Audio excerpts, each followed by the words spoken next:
Hello everyone. আজকের ভিডিওতে যে নিউজটা নিয়ে কথা বলবো সেটা বাংলাদেশের নিউজ হলেও আমাদের দেশ ভারতের জন্য কিন্তু জিও স্ট্র্যাটেজিক দিক দিয়ে খুব ইম্পর্টেন্ট। নিউজটা কি? কিছুদিন আগে বাংলাদেশের সরকার একটা ঘোষণা করেছে যে তারা পদ্মা নদীর উপরে পদ্মা ব্যারেজ নামে একটা নতুন ব্যারেজ বানাবে। তো পদ্মা নদী আমরা তো জানি যে আমাদের দেশ ভারতের যে গঙ্গা নদী সেটাই পশ্চিমবঙ্গের মধ্যে দিয়ে বয়ে গিয়ে যখন বাংলাদেশে প্রবেশ করে তখন সেখানে গিয়ে পদ্মা নামে পরিচিত হয়। তো সেই পদ্মার উপরে বাংলাদেশ সরকার বলছে যে একটা নতুন ব্যারেজ বানাবে পদ্মা ব্যারেজ নামে। তো এই যে পদ্মা ব্যারেজ সেটা কোথায় ঠিক হবে সেটা বলছে রাজবাড়ির যে পাংশা জায়গা সেখানে হবে। ব্যারেজটার যে দৈর্ঘ্য সেটা প্রায় 2 কিলোমিটার 100 মিটার 2.1 কিলোমিটার মতো হবে। সেখানে প্রায় 2900 কিউবিক মিটার জল স্টোর করা যাবে।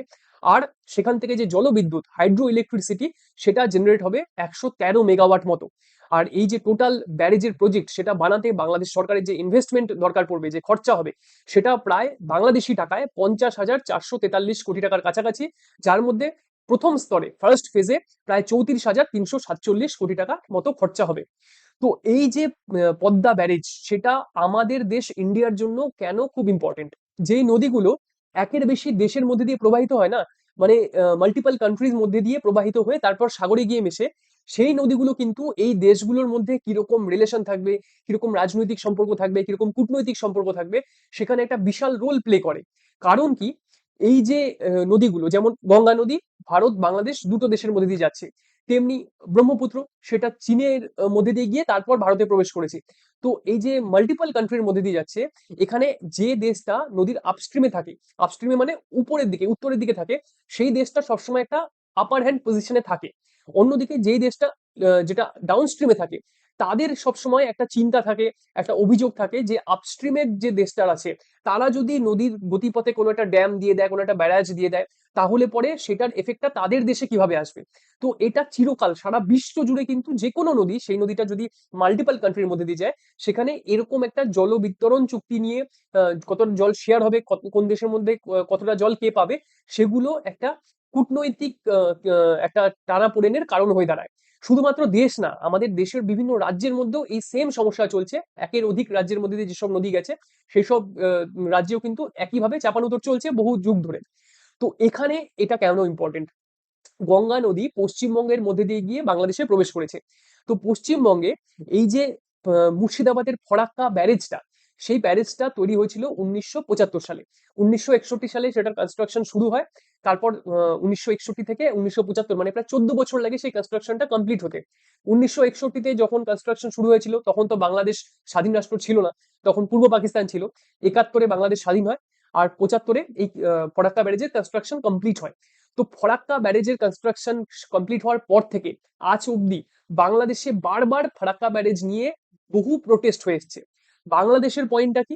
বাংলাদেশের পয়েন্ট হচ্ছে ফারাক্কা ব্যারেজ বানানোর পর থেকে গঙ্গা নদী, যেটা বাংলাদেশে পদ্মা হয়ে প্রবাহিত হয়েছে, সেই গঙ্গার অনেক জায়গায় নাকি গতিপথ পরিবর্তন হয়ে গেছে, অনেক শাখা প্রশাখা নাকি শুকিয়ে গেছে, নদীর যে নাব্যতা সেটা নাকি অনেক কমে গেছে, তারপর পলি ধরে রাখার ক্ষমতা কমে গেছে, সেডিমেন্টেশনের যে হার ছিল সেখানে অনেক ড্রাস্টিক চেঞ্জ এসছে। আর সবকিছু মিলে মানে সার্বিকভাবে বাংলাদেশের বিভিন্ন জায়গায় যারা সেই নদীর ওপরে ডিপেন্ডেন্ট ছিলেন কৃষিকাজের দিক থেকে, মৎস্য চাষের দিক থেকে, তাদের লাইফ হ্যাম্পার্ড হয়েছে, এফেক্টেড হয়েছে। এই সমস্ত ইস্যু নিয়ে বাংলাদেশ বারবার এই যে ফরাক্কা ব্যারেজ সেটার এগেনস্টে প্রোটেস্ট করে এসছে। এখন 1996 সালে ভারত আর বাংলাদেশের মধ্যে গঙ্গার ওয়াটার শেয়ারিং নিয়ে একটা চুক্তি স্বাক্ষর হয়। চুক্তিটা কি ছিল? যে গঙ্গা নদীর যে জল, যে পরিমাণ জল বয়ে আসছে, সেটা যাতে বছরের সব ঋতুতেই তার সমান পরিমাণে বন্টন হয়, সমান শেয়ারিং হয়, সেটার উপরেই প্যাকটা ছিল।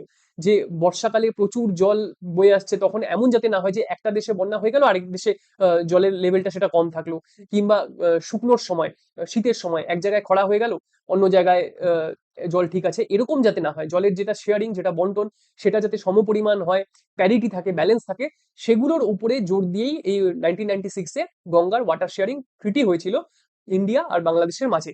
তো সেই যে চুক্তি সেটার ভ্যালিডিটি ছিল 30 বছর। মানে 1996 থেকে 30 বছর, এই 2026-এর এন্ডে গিয়ে সেই চুক্তিটার ভ্যালিডিটি শেষ হবার কথা। এখন এখানেই বাংলাদেশ এখন কিন্তু আহ, খুব ডাউটফুল পজিশনে আছে যে তারা এই চুক্তিটার ফিউচারটাকে কিভাবে দেখছে। আজকের দিনে দাঁড়িয়ে আমরা সবাই জানি যে বাংলাদেশে একটা প্রবল অ্যান্টি ইন্ডিয়া সেন্টিমেন্ট তৈরি হয়েছে। শেখ হাসিনার গভর্নমেন্ট যতদিন বাংলাদেশে ছিল ততদিন পর্যন্ত বাংলাদেশের গভর্নমেন্টের সাথে ইন্ডিয়া গভর্নমেন্টের খুব ভালো বন্ধুত্বপূর্ণ সম্পর্ক ছিল। শেখ হাসিনা সরকারের পতনের পর যখন অন্তর্বর্তী সরকার এলো, তখন সেই সম্পর্ক একেবারে তলানিতে গিয়ে ঠেকেছিল। আর এখনো এই যে নির্বাচিত বিএনপি সরকার এসছে, এখনো কিন্তু বাংলাদেশের সাথে ইন্ডিয়ার সম্পর্ক যেটা কূটনৈতিক দিক থেকে, রাজনৈতিক দিক থেকে, সেটার খুব একটা কোনো ইমপ্রুভমেন্ট হয়নি, উন্নতি হয়নি। তো এখানে বাংলাদেশ হয়তো ভাবছে যে এই যে 1996 এর গঙ্গা ওয়াটার শেয়ারিং প্যাক্ট, সেটা এক্সপায়ার হওয়ার পরে সেটার ভবিষ্যৎ কি হবে সেই নিয়ে হয়তো বাংলাদেশের গভর্নমেন্ট যথেষ্ট সন্দিহান। যেমন ইন্ডিয়া আর পাকিস্তানের মাঝে যে ইন্দুস ওয়াটার ট্রিটি রয়েছে, সেই ট্রিটিটা এর আগে বহু যুদ্ধের সময় কিন্তু সেই ট্রিটিটা অক্ষুণ্ণ ছিল, সেটাতে হাত লাগানো হয়নি। কিন্তু এবারের ভারতের যে সরকার, সেই সরকারের একেবারে কঠোর যে মনোভাব, যে একসাথে পাকিস্তান সেখান থেকে টেররিস্ট পাঠিয়ে ইন্ডিয়ার মাটিতে হামলা চালিয়ে যাবে, ভারতের জনগণ মারা যাবে, অন্যদিকে ইন্ডিয়া ট্রিটি মেনে, চুক্তি মেনে পাকিস্তানকে জলও দিতে থাকবে, দুটো একসাথে হতে পারে না। Blood and water can't flow together, এটা ইন্ডিয়া একেবারে ডিসাইড করে নিয়েছে। সেজন্য কিন্তু পাকিস্তানের এই যে টেরোরিস্ট কে ফান্ডিং করা, টেরোরিস্টকে স্পন্সর করা, শেল্টার করা, সেই সব কাজের তার উচিত জবাব হিসাবে, যোগ্য জবাব হিসাবে ইন্ডিয়া কিন্তু ইন্ডুস ওয়াটার ট্রিটিকে স্ক্র্যাপ করে দিয়েছে, সেই ট্রিটিটা ক্যান্সেল করে দিয়েছে। তো এই যে একটা একটা এক্সাম্পল, এই যে ইন্ডুস ওয়াটার ট্রিটির এক্সাম্পল, এটাও হয়তো বাংলাদেশ সরকারকে কোনো না কোনো দিক থেকে ঠিক ভাবিয়েছে। তারাও হয়তো তাদের পলিসি মেকিং এ এই ইন্দুস ওয়াটার ট্রিটির কথা কখনো না কখনো কনসিডার করেছে। আর তার সাথে সাথে পাকিস্তান আর চীন, এই দুটো দেশে হয়তো প্রবল পরিমাণে বাংলাদেশকে ইনফ্লুয়েন্স করছে। কারণ অবভিয়াসলি পাকিস্তান তো চাইবেই যে ইন্ডিয়ার সাথে নেইবারিং যে কান্ট্রিগুলো আছে তাদের রিলেশন বাজে হয়ে যাক। আর চীন কিন্তু একেবারে পাখির চোখ করে বসে আছে এই পদ্মা ব্যারেজ প্রজেক্টকে। কারণ তারা হয়তো এখানে বিশাল পরিমাণ ইনভেস্টমেন্ট করতে চাইবে, লোন দিতে চাইবে, তাদের যে ইনফ্রাস্ট্রাকচার সেটা বাংলাদেশ কিনুক, তাদের ইঞ্জিনিয়ার, তাদের মেশিনারিজ সেগুলো বাংলাদেশ ইউজ করুক, সেটা চায়না চাইবেই। কারণ ওদের কাছে এই যে এই রিজিয়নটা আছে, সেই রিজিয়নে ইনফ্রাস্ট্রাকচারের দিক থেকে, স্ট্র্যাটেজিক দিক থেকে নিজেদের ইনফ্লুয়েন্স তারা যত বাড়াতে পারে, তত কিন্তু চীন চেষ্টা করে চলেছে। তো এই যে এরকম একটা পরিস্থিতি, সেখানে ইন্ডিয়ার জন্য কেন জিও স্ট্র্যাটেজিক দিক থেকে এই পদ্মা ব্যারেজ প্রজেক্টটা গুরুত্বপূর্ণ? কারণ বাংলাদেশ যদি আহ, এখন চীনের সাথে বা পাকিস্তানের সাথে প্যাক্ট করে এই পদ্মা ব্যারেজ বানায়, সেটা ইন্ডিয়ার যে এই রিজিয়ন, এই যে act east policy, neighbour first policy, সেটার জন্য ভালো হবে না। যে 1996 এর গঙ্গা শেয়ারিং প্যাক্ট ছিল, সেটা ছাড়াও এই যে তিস্তা জলবন্টন চুক্তি, সেটাও কিন্তু এখনো দুটো দেশের মাঝখানে সাইন হয়নি, যেটা নিয়ে বাংলাদেশ বহু লম্বা সময় ধরে ইন্ডিয়াকে পার্সিউ করে যাচ্ছে যে তিস্তা জলবন্টন চুক্তি স্বাক্ষরিত হোক। কারণ এই যে গজলডোবায়, নর্থ বেঙ্গলে, উত্তরবঙ্গের গজলডোবায় যে ব্যারেজটা নির্মিত হয়েছে তিস্তা নদীর ওপরে, বাংলাদেশের সেটা নিয়েও কিন্তু প্রোটেস্ট আছে, যে সেটার ফলেও নাকি তিস্তা নদীর যে যখন বাংলাদেশে গিয়ে ঢুকেছে, সেখানেরও নাকি নাব্যতা চেঞ্জ হয়ে গেছে। তো এই যে বিভিন্ন জায়গা নিয়ে বাংলাদেশের এই যে প্রোটেস্ট, সেটার যদি আলটিমেট আউটকাম এই পদ্মা ব্যারেজ হয়, তাহলে সেটা জিও স্ট্র্যাটেজিক দিক থেকে, কূটনৈতিক দিক থেকে একটা মানে দুটো দেশের সম্পর্কের মধ্যে একটা নেতিবাচক একটা প্রভাব আনতে পারে। তার সাথে সাথে আরেকটা পয়েন্ট হলো, সবসময় যে আপস্ট্রিমের যে দেশ আছে তারাই যে বেনিফিটেড হবে, তার কিন্তু কোনো মানে নেই। যদি পদ্মা ব্যারেজ হয়, সেখানে আরেকটা সম্ভাবনা আসতে পারে যে পদ্মা ব্যারেজ যেহেতু ডাউনস্ট্রিমে হলো, সেই জন্য পদ্মা ব্যারেজে সেখানে একটা সেই যে লক গেট বানানো হবে, ব্যারেজ কনস্ট্রাকশন হবে, তার ফলে আপস্ট্রিমে মানে মালদা মুর্শিদাবাদ এরিয়াতে জল, জলের যে ভলিউম, জলের যে স্তর, সেটা কিন্তু আবার বেড়ে যেতে পারে। সেজন্য সেই মালদা মুর্শিদাবাদ এরিয়াতেও কিন্তু এই পদ্মা ব্যারেজের ফলে আগামীতে গিয়ে বন্যার একটা সম্ভাবনা দেখা দিতে পারে।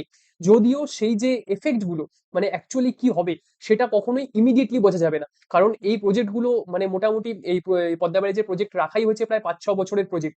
তারপর আরো মোটামুটি কিছু বছর লেগে যাবে এর যে অ্যাকচুয়াল কোনো নদীর নাব্যতা পরিবর্তন হচ্ছে কিনা, যে সেডিমেন্টেশন সেই লেভেল তার কোনো পরিবর্তন হচ্ছে কিনা, নদী কতটা পলি বইতে পারে সেটার পরিবর্তন হচ্ছে কিনা। তো এগুলো একটা লম্বা সময়ের ব্যাপার।